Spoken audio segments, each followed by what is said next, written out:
அப்படிப்பட்ட ஒரு அன்பு இன்றைக்கு நம்முடைய உள்ளத்தில் இருந்தது என்றால் நம்முடைய வாழ்க்கைக்கு வித்தியாசமானது. அப்படிப்பட்ட ஒரு அன்புடையவர்களாக நாம் வாழ வேண்டும் என்பதற்காகத்தான் தன்னுடைய நம்முடைய உள்ளத்திற்குள்ளாக தேவ அன்பை என்ன செய்கிறார்? ஊற்றுகிறார். அந்த அன்பு எப்படி வெளிப்படும்? இந்த தேவ அன்பு ஊற்றப்படுவதனாலே இந்த அன்பு எப்படி வெளிப்படுகிறது? ஒன்று ரெண்டு வசனங்களை நாம் வாசிப்போம். இன்னைக்கு சொல்லுகிற அநேக வசனங்கள் இங்கே ஏற்கனவே இந்த கூட்டங்களிலே கேட்ட வசனங்களாகத்தான் இருக்கும். இருந்தாலும் அந்த வசனங்களை நாம் மீண்டுமாக வாசித்து காட்ட வேண்டியது அவசியமாக இருக்கிறது. 2 கொரிந்தியர் 3ஆம் அதிகாரம் 3ஆம் வசனம் பாருங்க. 2 கொரிந்தியர் 3ஆம் அதிகாரம் 3ஆம் வசனம். ஏனெனில் நீங்கள் எங்கள் ஊழியத்தினால் உண்டாகிய கிறிஸ்து நிருபமாய் இருக்கிறீர்கள் என்று வெளியரங்கமாய் இருக்கிறது. அது மையினால் அல்ல, ஜீவனுள்ள தேவனுடைய ஆவியினாலும் கற்பலகைகளில் அல்ல, இருதயங்களாகிய சதையான பலகைகளில் எழுதப்பட்டிருக்கிறது. இந்த அன்பை ஊத்துகிறேன் அப்படின்னு சொல்றாரு. அன்பை ஊத்துகிறேன்னா என்ன அர்த்தம்?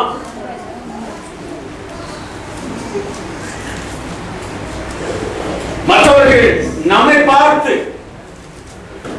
தேவன் எப்படிப்பட்டவர் என்று அறிந்து கொள்ளக்கூடிய அளவுக்கு நாம் ஒரு நிருபமாக இருக்கிறோம், கடிதமாக இருக்கிறோம் என்று பவுல் சொல்கிறார்.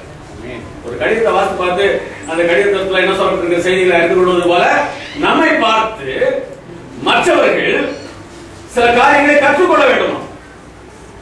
அதுக்கு ஆவியானவர் என்ன செய்கிறார் என்று வசனம் சொல்கிறது. கற்பலகைகளில் அல்ல, இருதயங்களிலே ஆண்டவர் எபிரேயருக்கு எழுதினோம். எபிரேயர் 8ஆம் அதிகாரம் 10ஆம் வசனம். அந்த இருதயத்துல ஆவியினால் அன்பை ஊற்றுதல் அல்லது அவர் எழுதுகிறார் என்று சொல்லுகிறோமே, என்னத்தை எழுதினார்? கற்பலகைகளில் அல்ல, இருதயங்கள் என்று சொல்லும் போதே ஓரளவுக்கு நீங்கள் யூகித்திருக்கலாம் என்னத்தை எழுதுகிறார் என்று சொல்லி. இந்த வசனத்தை பாருங்கள். 8ஆம் அதிகாரம் 10ஆம் வசனம். எபிரேயர் 8:10.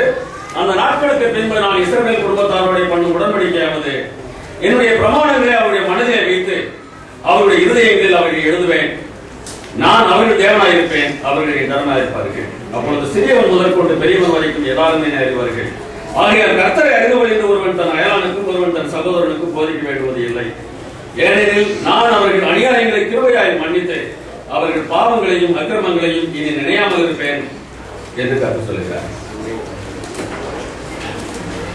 இதயத்தில் அன்பு ஊற்றுகிறது அல்லது எழுதுகிறது அப்படிலாம் சொல்லும் போது எதை எழுதுகிறார் என்று வேதம் சொல்லுகிறது? தேவன் தம்முடைய நியாய பிரமாணத்தை, கற்பலகைகள் இருந்த நியாய பிரமாணத்தை நம்முடைய உள்ளத்தில் எழுதி, அப்படி கற்பலகையில் இருந்த அந்த நியாய பிரமாணத்தை நம்முடைய உள்ளத்திலே எழுதி வைத்திருக்கும் போது 10 கற்பனைகளையும் நாம் கடைபிடிக்கிறவர்களாக என்ன செய்வோம்?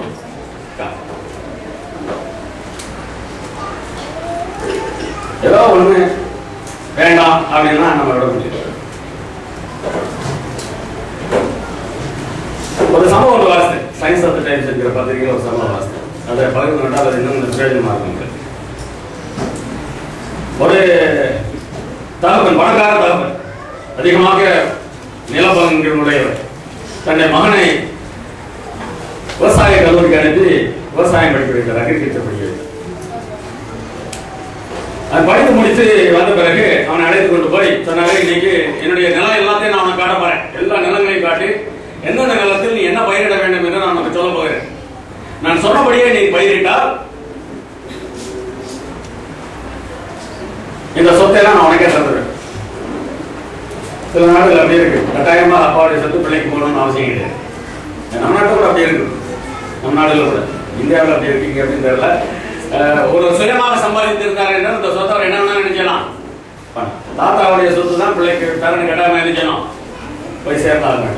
இவர் சுயமாக சம்பாதித்து என்ன வேண்டுமானாலும் செய்யலாம்.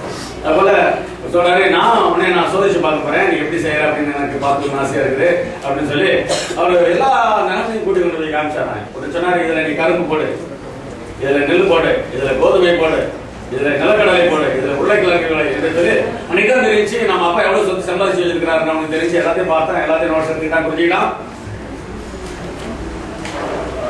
அப்பா சொன்னாரு, நான் சில ஊருக்கு அப்படி சுத்தி பார்த்து, நான் சுத்தி பார்த்து வர்றோம், அதுக்குதான் நீ விவசாயத்தை நீ பண்ணு அப்படின்னு சொல்லிட்டு அவர் போயிட்டார். போனா முதல் நிலத்தை பார்த்தான், அங்க இருக்கிற மண்ணை எடுத்தான், டெஸ்ட் உள்ள போட்டான் இல்லையா, அக்ரிகல்ச்சர் படிச்சாங்க, 4-5 சேர்த்து பார்த்து இதுல என்ன சத்தெல்லாம் இருக்குது, இதுல என்ன விளைய வைக்கலாம் அப்படின்னு பார்த்தான். அது அது அப்பா சொன்ன மாதிரி கரும்புக்கு சரியான ஒரு நலமாண்டி செஞ்சிருச்சு. அவங்க ஒரே ஆச்சரியம், நான் இதெல்லாம் டெஸ்ட் பண்ணி கண்டுபிடிச்சேன். அப்பா அதெல்லாம் எல்லாமே நேரம் சொல்லி போயிட்டாரு, லேசா இல்லை கரும்பு போடு அப்படின்னு சொல்லி. என்ன இருந்தாலும் அனுபவம் தான். அப்படியாக ஒரு நிலமாக பார்த்தா எல்லா நிலமும் சொன்னபடியாக ஒரு நிலத்துக்கு வந்த போது அது பருத்தி போட்டா நன்றாக இருக்கும் போல இருந்தது. அப்பா வந்து கோதுமை போட சொல்லி இருந்தாரு. என்ன இங்க தப்பு பண்ணிட்டாரு அப்பா, என்ன தப்பு பண்ணிட்டாரு? பரவாயில்ல, இப்போ ஏதோ ஞாபகம் மறதியில அப்பா மாற்றி சொல்லியிருக்கணும் அப்படின்னு சொல்லிட்டு அவன் அதில் பத்திய சில மாதங்கள் கழிந்தேன். அப்பா வந்தாரு, ஒரு நிலமா பார்த்தாரு, ரொம்ப சந்தோஷம், நல்லாவே நீ விளைய வச்சுக்கிறப்பா அப்படின்னு சொல்லிட்டு வந்தாரு. கடைசியாக அந்த பருத்தி போட்டிருந்தானே அந்த நிலத்துக்கு வந்தாரு. நான் இந்த இடத்துல பருத்தி போட சொல்லலையே அவனை. இல்லப்பா, நான் ஒவ்வொரு நிலத்திலையும் அந்த மண்ணை எடுத்து ஆசிடெல்லாம் ஊற்றி நான் டெஸ்ட் பண்ணி பார்த்தேன். நீங்கள் சொன்ன பிரகாரம் எல்லா நிலங்களும் அந்தந்த விளைச்சலுக்கு ஏற்ற ஒரு மண் உடையதாக இருந்தது. இந்த இடத்துல மாத்திரம் நீங்கள் ஏதோ தப்பு பண்ணிட்டீங்க. பருத்தி தான் அந்த இடத்துல நல்லா வரும், அதனால நான் பருத்தி போட்டுட்டேன் அப்படின்னு. அப்பா அப்போ சாரிமான நான் உங்களை எப்போ சொல்லியிருந்தேன், எல்லாம் நீ சொன்னபடி செஞ்சேன்னா எல்லா நிலத்தையும் நான் தந்துருக்கேன்னு சொன்னேன். நீ என்ன செய்யலை, அதனால் நான் உனக்கு நிலம் தரப்போறது இல்லை அப்படின்னு சொன்னான். நான் கேட்டேன், இந்த ஒரு நிலத்தில் தானே நான் செய்யலை, அதுக்கேற்ற மாதிரி இந்த நிலத்தை வச்சுக்கோங்க, வேண்டாம் எனக்கு தர வேண்டாம், நீங்கள் மற்ற நிலத்தை நான் என்கிட்ட கொடுங்க அப்படின்னு சொல்லுவோம். அப்போ சொன்னாப்பா, ஒரு நிலத்தில் கூட நான் சொன்னதை கேட்கவில்லை. ஒரு ஆச்சரியமா இருக்கும், என்ன முக்கியமான ஸ்டேட்மெண்ட். ஒரு நிலத்தில் கூட நான் சொன்னதை நீ நினைக்கல, நீ போய் மண் எடுத்த டெஸ்ட் பண்ணி பார்த்த, சரியா தெரிஞ்சிச்சு, நீ செய்ய. நான் சொன்னேன்றதுக்காக செய்யறேன், நான் சொன்னேன்றதுக்காக செய்திருந்தா இந்த டெஸ்டிங்லாம் நீ நினைச்சிடக்கூடாது, பண்ணிருக்க. ஆனால் 10 கற்பனை கொடுத்துருக்காங்க, ஒரு கற்பனை டெஸ்ட்டுக்குள்ள போட்டு பார்த்துருந்தாங்க. கொலை செய்யாது பாயாங்க, ஏன்னா இதை கடைபிடிச்சா நாமும் கொலை செய்யப்படாமல் நினைச்சோம். உபச்சாரம் செய்யாது பாயாக, அது நல்லா தான் இருக்கு. நம்ம உடனே பத்திரமா பார்த்துக்கலாம், அதை நமக்கு என்ன பத்திரமா நினைச்சலாம். எப்படியும் ஒரு நாள் டெஸ்ட் பண்ணி பாருங்க. இதெல்லாம் நமக்கு வசதியா தான் இருக்கு. இப்படிலாம் பார்த்துட்டு அந்த 4வது கற்பனையை பார்த்தா மாத்திரம் அது ஒன்றும் அவ்வளவுக்கு நல்லா நினைக்க மாட்டேங்குது. தெரியும் இதுல என்ன இருக்கு? கொலை, உபச்சாரம், களவு, இது போன்ற ஒரு காரியமாக அந்த கற்பனையை பார்த்தா நமக்கு நினைக்கல, தெரியல. அதனால என்ன நம்ம நினைக்கிறோம், அவ்வளவுக்கு முக்கியமான காரியம். வசதி இருந்தா செய்திருக்க வேண்டியதா,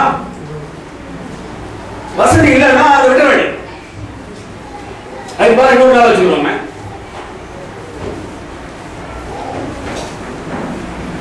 உங்களுடைய சொந்த அனுமானத்திற்கு தேவன் தன்னுடைய கட்டளை நினைச்சல. கொஞ்சம் முன்னாடி எடுத்து பார்த்தீங்கன்னா, ஒரு மரத்தின் பழத்தை சாப்பிடக்கூடாது என்று ஆண்டவர் சொன்னார். அது என்ன மாறல் இருக்குது, என்ன ஒழுக்கம் இருக்குது கேட்கறாங்க, என்கிட்ட கேட்டுக்கிறாங்க. என்னங்க 10 கற்பனையில 9 கற்பனையை பார்த்தா கூட ஒரு ஒழுக்கம் இருக்கிற மாதிரி தெரியுது. இந்த 7வது நாள் ஓய்வு நாள் ஆசரிக்கணும்ன்றது என்ன ஒழுக்கம் இருக்குது, அதை கடைபிடிக்கலாம் என்ன கெட்டு போயிடும்? ஒரு மரத்தின் பழத்தை சாப்பிடக்கூடாதுன்னு சொன்னாரு, அங்க என்ன ஒழுக்கம் இருக்குது, அது சாப்பிட்டா என்ன ஒழுக்கம் கெட்டு போயிடும்? யோசிச்சு பாருங்க. அந்த மரம் என்ன ஒரு காரியத்தை செய்ததோ அதே காரியத்தை தான் இன்னைக்கு ஓய்வு நாள் நினைச்சுக்கிறது. அந்த மரம் தேவன் மனிதனுக்கு கொடுத்த சுதந்திரத்திற்கு, சுயாதீனத்திற்கு சாட்சியாக நின்றது. அதே போல ஓய்வு நாளும் தேவன் நமக்கு கொடுத்திருக்கிற சுயாதீனத்திற்கு சாட்சியாக இருக்கிறது. நாம் அவரை விரும்பினால், நாம் அவர் சொன்னபடி நடப்பதற்கு ஆயத்தமாக இருந்தார்.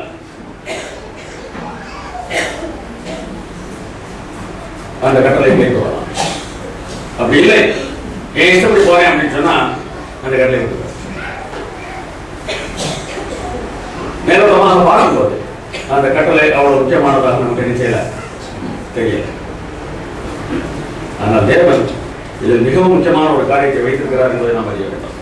வருத்தப்பட்டு பாரம் சுமக்கிறவர்களே, நீங்கள் எல்லாரும் இடத்தில் வாருங்கள், நான் உங்களுக்கு இளைப்பாறுதலை தருவேன் என்று சொன்னார். எபிரேயர் 4 அதிகாரம் 10 வசனம் பாருங்க. எபிரேயர் 4 அதிகாரம் 10 வசனம்.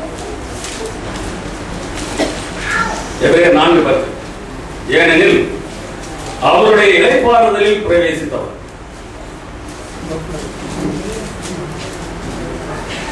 அவருடைய இளைப்பாறுதலில் பிரவேசித்தவர். அவர் தரார் இல்லையா அந்த அமைதி, ஆண்டவர் தருகிற அமைதி மனசுக்குள்ள வாழ்க்கையில்.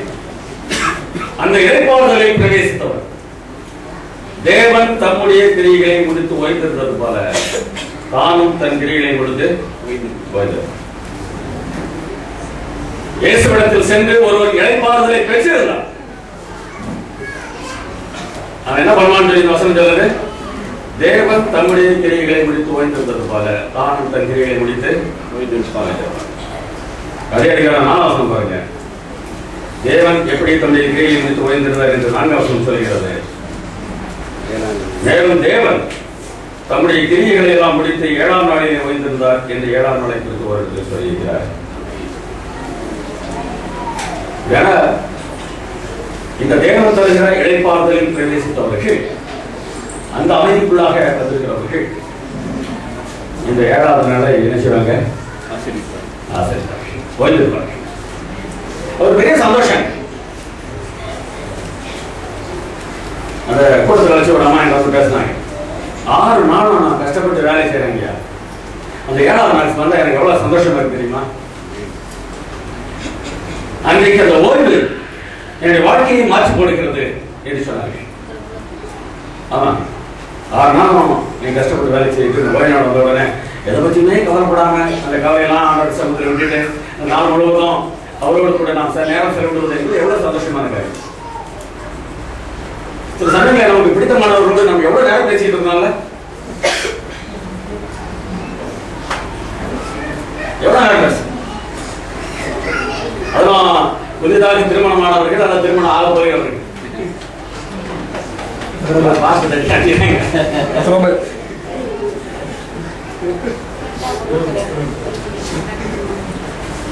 என் ஃப்ரெண்ட் ஒருத்தர் அமெரிக்காவில் இருந்தாரு. அவரு மகனுக்கு இங்க பையன் பார்த்தாங்க. அடுத்தவர் சொன்னாரு, மார்ஷல் ஒரு மாசம் $6000 போன் பில்.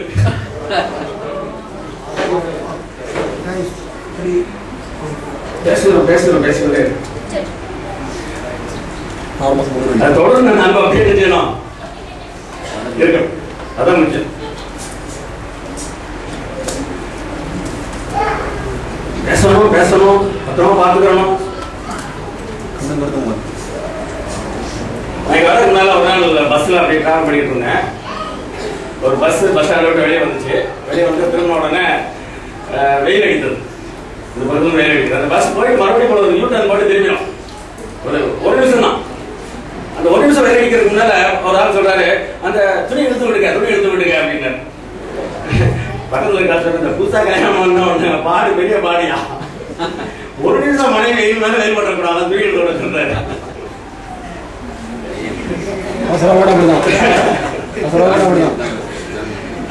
அன்பு அதெல்லாம் தப்புன்னு சொல்லல.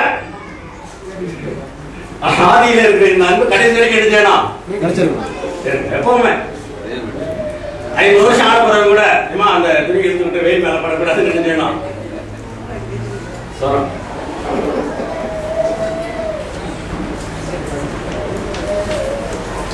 தேவன் மேலே அதே விதமான ஒரு அன்பு இருந்துச்சுன்னா அவர்கிட்ட பேசிட்டே இருக்கீங்க. தெரியுங்க, $6000 பில்லுலாம் வராது.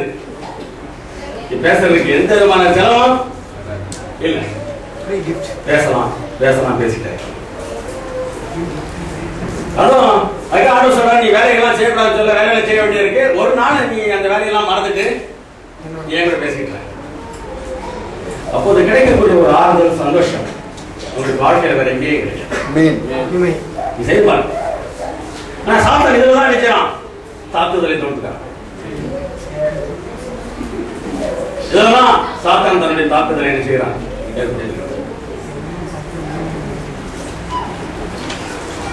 வெளிப்படுத்தல் புத்தகத்துல 13ஆம் அதிகாரத்தில் அநேக காரியங்கள் சொல்லப்பட்டிருக்கின்றன. அதுல